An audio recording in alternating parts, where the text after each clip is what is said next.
একটি খুব বড় রাক্ষসের হাত থেকে বাঁচতে একটি ছোট মেয়ে তাড়াতাড়ি একটি শশার ভেতরে লুকিয়ে গেল। সে জানত না যে পরের মুহূর্তেই সেই রাক্ষসটি ওই শশাটি খেতে চলেছে। কিন্তু তখনই একজন দয়ালু বৃদ্ধ দানব তার হাতটি থামিয়ে দিয়ে বললেন, এটি খেও না, এটা পচে গেছে, এর ভেতরে পোকা আছে। এই কথা শুনে রাক্ষসটি ভয় পেয়ে গেল, ভাবতে লাগলো তার পেট খারাপ না হয়ে যায়। তাই সে শশাটিকে দূরে ছুঁড়ে ফেলে দিল।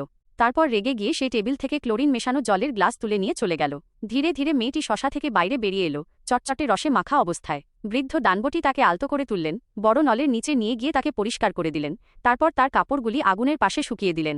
বৃদ্ধ দানবটি তাকে মানুষের জগতে ফিরিয়ে দিতে চেয়েছিলেন, কিন্তু এটা সহজ ছিল না। সে ছিল তাদের দেশের সবচেয়ে ছোট দানব এবং বাকি দানবরা তাকে প্রায়শই বিরক্ত করত। সব দানব যখন দুপুরের ঘুম দিচ্ছিল, সে মেয়েটিকে নিয়ে চুপচাপ বেরিয়ে পড়ল। সে খুব ধীরে ধীরে সাবধানে পা ফেলছিল, কিন্তু তখনই এক তীব্র দৃষ্টিশক্তির দানব তাকে দেখে ফেলল এবং তাকে থামাল। সে বৃদ্ধ দানবটিকে খেপাতে এবং ধাক্কা দিতে শুরু করল। সৌভাগ্যবশত মেয়েটি কম্বলে মোড়ানো ছিল, তাই কেউ তাকে দেখতে পেল না। মেয়েটি ধীরে ধীরে বাইরে বেরিয়ে এলো এবং একটি পুরনো জংধরা গাড়ির ভেতরে পালিয়ে গেল। ওদিকে বাকি দানবরা আবার বৃদ্ধ দানবটিকে বিরক্ত করতে শুরু করল। তারা তাকে বলের মতো করে ছুড়ে দিচ্ছিল। তারপর একটি বড় শক্তিশালী দানব তাকে টেনে একটি ট্রাকে তুলে নিয়ে গেল। পাহাড়ের ওপর আর একজন দানব অপেক্ষায় দুটি ভাঙা গাড়ির ওপর দাঁড়িয়েছিল। শক্তিশালী দানবটি ট্রাকটিকে ঢাল বরাবর ধাক্কা দিল। ওপরের দানবটিও লাফিয়ে নামল। সে ট্রাকের সঙ্গে ধাক্কা লাগিয়ে বৃদ্ধ দানবটিকে শেষ করতে চেয়েছিল, কিন্তু সে জানত না যে ছোট মেয়েটি পাশের গাড়িতে লুকিয়েছিল।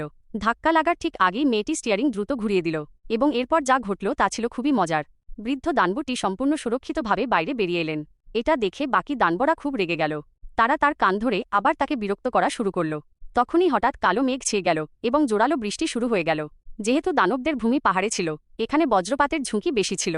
ভয় পেয়ে সব দানব এদিক ওদিক দৌড়ে পালিয়ে গেল এবং বৃদ্ধ দানবটি একা রয়ে গেল।